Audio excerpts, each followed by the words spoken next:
చేశారు. ఎత్తారు.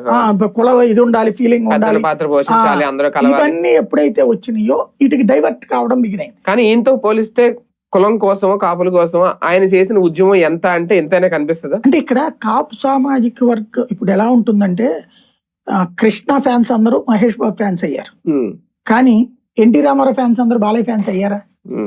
కాదు. ఆ వయసు వాళ్ళతో పక్కకి వెళ్ళిపోయారు. తర్వాత కొత్త వయసు వాళ్ళు వచ్చారు. ఇప్పుడు ముద్రగడ ఆస్పెక్ట్ లో కూడా అది జరిగింది.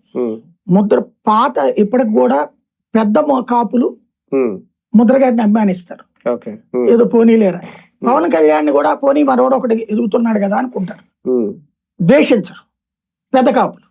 అంటే వయసులో పెద్ద కాపులు నేననేది.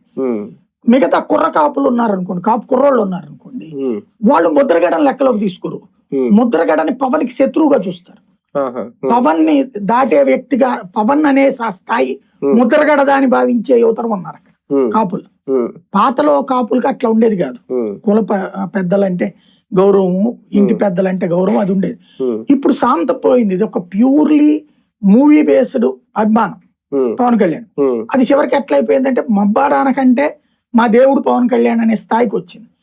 అలా వచ్చినప్పుడు అంతకుముందు హరిరామ జోగయ్య నేను బాగా చూసేవాడిని ఫీల్డ్ లో ఉన్నప్పుడు. హరిరామ జోగయ్య గాని ముద్రగడ గాని వస్తే అన్ని పార్టీల్లో ఉన్న కాపులు వచ్చేవాళ్ళు పలకరించడానికి, పార్టీలకు అతీతంగా వచ్చి పలకరించేవాళ్ళు.